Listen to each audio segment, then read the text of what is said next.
Hi, my name is Aleena, and I'll be presenting our work into digital reading rulers, where we evaluate inclusively designed rulers for readers with dyslexia and without. My collaborators are Tianyuan, Shaun, Wallace, and Zoya, Bylinskii. So what are reading rulers?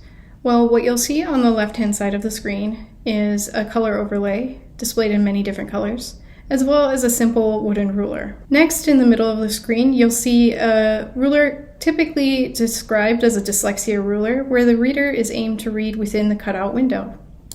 On the right-hand side of the screen, you'll see on the top the wooden ruler metal piece being pulled out of the ruler. That can be used as a tool as well. And on the bottom, you'll see that the color overlay may be used upside down so that the reader can see more of the text and highlighting more lines instead of just a single line at a time. Readers with dyslexia and coexisting conditions such as ADHD and autism commonly experience skipping lines and rereading lines. Tools such as these help the reader to focus on the text they would like to read. Next, we display Figure 3. This is displaying our study timeline, which is consisting of 4 phases. First, the initial focus group, pilot study iterations, validation focus group, and evaluation study.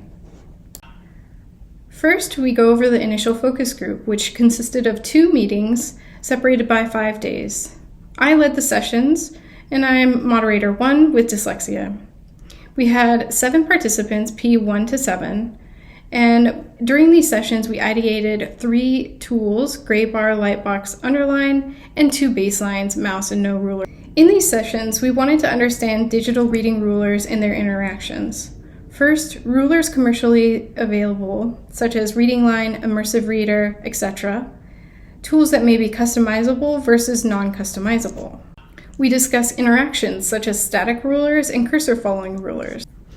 Lastly, we discuss alternative solutions, such as audio or speed readers, such as readers that read just one word or a few words at a time. My job as a moderator was to steer these conversations back to the principles of ability-based design, where we focus on the reader's ability to read instead of their disability to read in certain scenarios. We encourage you to view our video supplementary, where we go over many different commercially available tools. During the initial focus group, we understand that using the mouse cursor is a tool, but it's also a baseline. Out of the initial focus group came preliminary ruler designs, the first being gray bar.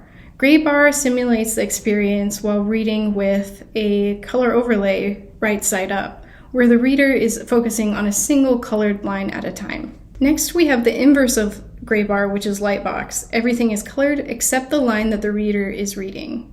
This is most similar to the dyslexia ruler that we saw in physical form earlier. The last design was decided by the group as a good alternative to Lightbox and gray bar, which is Underline. This came out of a discussion of my experience reading or learning to read as a child, taking the metal piece of a wooden ruler off of the top of the ruler, enabling a high contrast option and enabling me to read above the line as well as below it. Next, we will discuss the pilot study iterations. This is the phase 2 of our study. So we have 150 total participants spanning over 10 pilot studies. Through these pilot studies, we have a range of 5 to 20 participants per pilot and 5% self-report with dyslexia diagnosis. We wanted to validate the UI as well as ruler implementation. I'd like to draw your attention to the right-hand side of the graph. The right-hand side of the graph displays a colored dot, which symbolizes either a baseline or a ruler. And this baseline or ruler is their fastest reading experience per participant. Now the left-hand side is the slowest reading experience, either a baseline or a ruler. And the line in between is the difference in words per minute.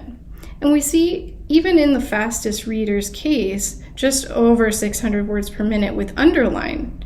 Their slowest experience was using gray bar with just over 300 words per minute. In the validation focus group, we mirror the same design as the initial focus group with 2 meetings separated by a week. I moderated with my collaborator, Shaun Wallace, an author on this paper, and we had 2 additional participants, P8 and P9, both with dyslexia. We wanted to validate the ruler's design and ideate new rulers if appropriate. In our validation focus group, we had a few aims. We wanted to understand the varied reading experiences across diverse dyslexia. We wanted to understand the preferences and avoidances while reading. We wanted to ideate a new ruler design if appropriate. Additionally, we wanted to validate gray bar, Lightbox, and Underline as tools that perhaps were helpful or not helpful, as well as baselines. Through the validation focus group, we come up with final ruler designs, which you'll see here. Gray bar in its form that we initially had it, similar to reading line Chrome extension. However, in this tool, we allow the participant to follow the line, and we hide the mouse cursor as we deem that the mouse cursor itself was a tool. Next, Lightbox. We kept the same design as in the initial focus group, except we took away the mouse cursor. Participants in the validation focus group found Underline to be the most helpful tool, so we kept Underline in its current form, as well as taking away the mouse cursor. After learning the reading experiences and preferences of each participant, we find a common similarity in their reading preferences, which is to cover the text that's already read.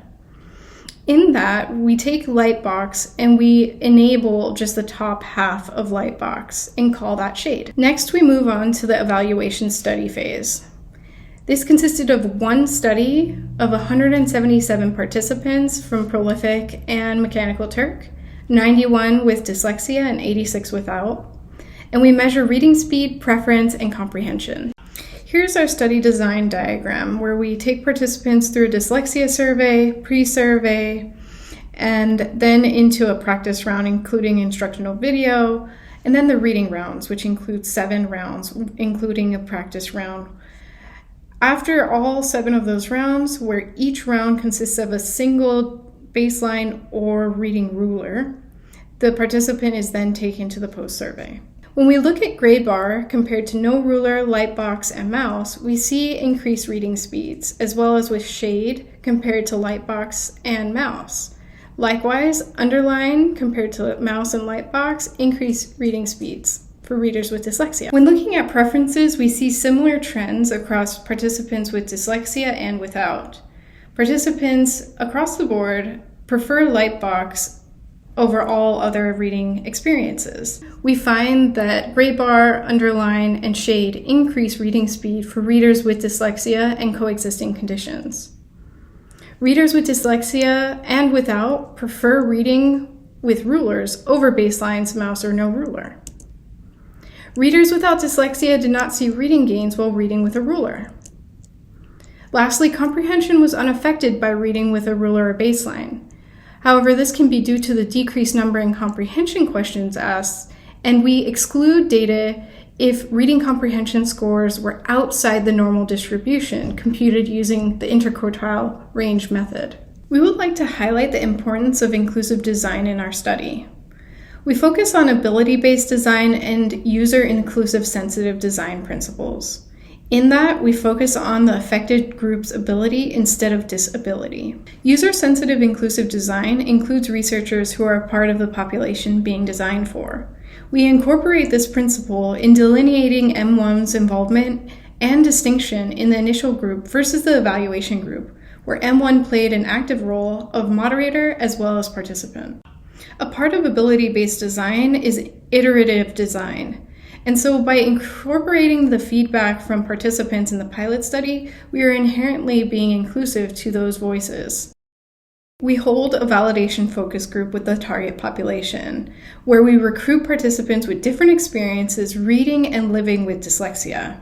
By including participants with dyslexia as well as coexisting conditions, we better understand our participants and the population of readers that experience similar reading experiences. We do this by using a DADO dyslexia screener, and this allows us to not only rely on a self-reported diagnosis, but also to understand the similarities and differences between each reader's experience. If you're curious about our reading rulers and would like to try them out for yourself, go ahead and scan the QR code now.